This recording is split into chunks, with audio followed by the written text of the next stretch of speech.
As a content creator, I do welcome contrarian views as they allow me to investigate paradigm that I may have neglected. And if it turns out to be mumbo jumbo or hocus pocus in the words of this commenter, it at least provides some entertainment and perhaps an opportunity to make some content as a reply, as I'm doing now. According to this commenter, Eden is in China. The oldest language in the world is Cantonese. Adam and Eve spoke this language. The earth is only 6,000 years old. And Mengzi wrote the Bible and other fanciful fiction you can see on the screen. Based on these ramblings, I will attempt to construct a profile of his worldview or persona. Do comment if you think I miss out anything. I think this commenter is a sinocentric, anti-Mandarin, young earth creationist. While ethnocentrism exists in most societies, for the Chinese, it is particularly easy to fall into this trap of hubris. I do not need to elaborate on the innumerable milestones of the Chinese civilization. Most importantly, the fact that the Chinese kept the most extensive and reliable records of any human society, unbroken from the Bronze Age to modern times, is already something no other society can boast. But remember, if there is anything the ethnocentrists should learn from reading the Chinese history, from even the Chinese point of view over the past 200 years, is that arrogance is often the prelude to failure. All it takes was a few gunboats and a shitload of drugs to put the empire on its knees. From the country with the highest economic output throughout classical and medieval period to the poorest country in the world by the turn of the 20th century. This we call the century of humiliation, and is a lesson for all ethnocentrists to temper their superiority complex. While I can at least comprehend the worldview of a sinocentrist, one who frames his sinocentrism through the lens of a biblical young earth creationist, was nonetheless a first encounter for me. I did a quick search for the claims that he made, none of which returns any credible or academically citable work. The closest being this, a paper published by a university in Nigeria. And the paper merely claims, not convincingly, I may add, that Mengzi or Mencius was a Chinese prophet in the Abrahamic sense, and did not go so far as to mention the authorship of the Bible. I will not spend too much time going down this rabbit hole. What I wanted to concentrate on, rather, is his Cantonese centrism. As this Cantonese or Hokkien centrism is quite prevalent among Chinese diaspora worldwide, which often, but not always, accompanied by an anti-Mandarin stance. This narrative usually claims that either Cantonese or Minnan languages like Hokkien is the oldest and most original of all the Chinese languages. I will dedicate a special video addressing this in the future, as such a summary here will suffice. Number 1. Languages change. No language remains static unless it is dead. In fact, phonetic changes in languages over time are so predictable there are methods predicting the age of a language based on the rate of change alone. Interestingly, Cantonese, specifically the Hong Kong variant, is experiencing significant phonetic changes in our lifetime, which is documented here in this paper.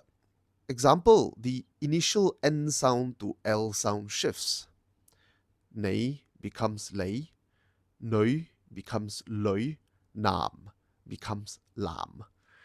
This change is almost complete now, with 90% of people below the age of 40 making the N to L switch in their speech.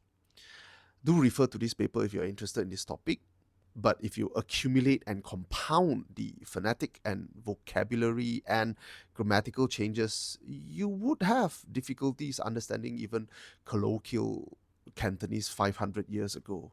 let alone trying to understand Old Chinese or Old Cantonese, as these people claim. Number two, Cantonese, like Mandarin, are sister languages. They both descended from Middle Chinese. Chinese languages are divided into three periods: Old Chinese, that ended with the Han Dynasty, followed by Middle Chinese, going past Tang and Song Dynasty, and then Modern Chinese, started roughly around 800 years ago.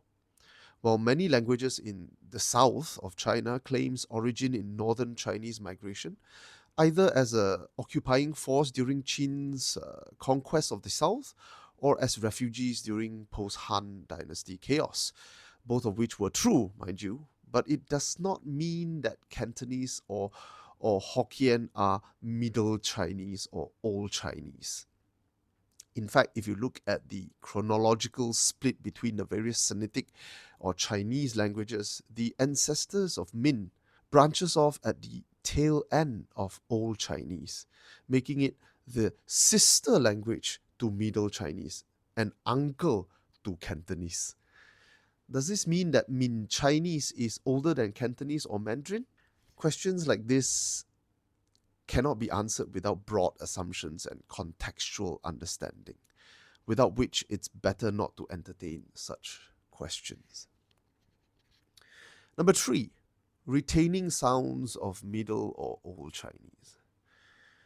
An orangutan might have more outward similarities to a chimpanzee than to a human being. But make no mistake, the chimpanzee is genetically much more closer to a human being than to an orangutan. Human just acquired certain physiological changes that are more obvious in a very short period of time. Similarly, some languages, for certain reasons, acquire changes more rapidly or have changes that seems more pronounced. Such is the case for Mandarin, specifically the loss of the check tones, or in simple English terms today, the loss of all consonantal sounds at the end of a word, with the exception of N and NG. But whichever modern Chinese language you are familiar with, you will hear it in these reconstructed Middle Chinese. 原彩当义，爱之相依，云罪之事，你蒙讲义。其我乎上中，要我乎讲中，从我乎记之讲义。 As a person with varying command of Mandarin, Cantonese, Hokkien, and Hakka, I hear a bit of awe from this reconstruction. In fact, the closest one to my ear is in fact Hakka. To end, let's take the word for human of man and do a phonetic comparison to see which language today sounds more like Old or Middle Chinese. Man is written like this. In Old Chinese, this word is pronounced ning or nin. By the time of Middle Chinese, this word has evolved to be pronounced as nin, with a little twist in the beginning of the n, nin, all right?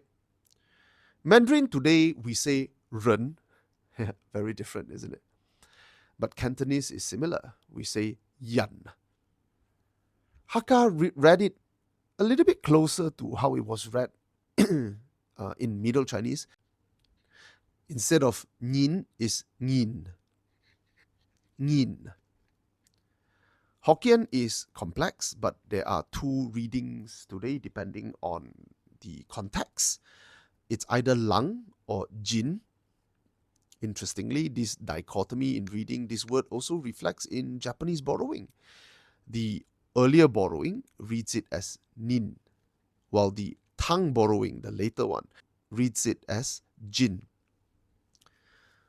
The date language says nin, but none of its children pronounce it exactly the same way. In fact, the closest pronunciation comes from the adopted child, the Japanese go-on pronunciation of nin. Irony, isn't it?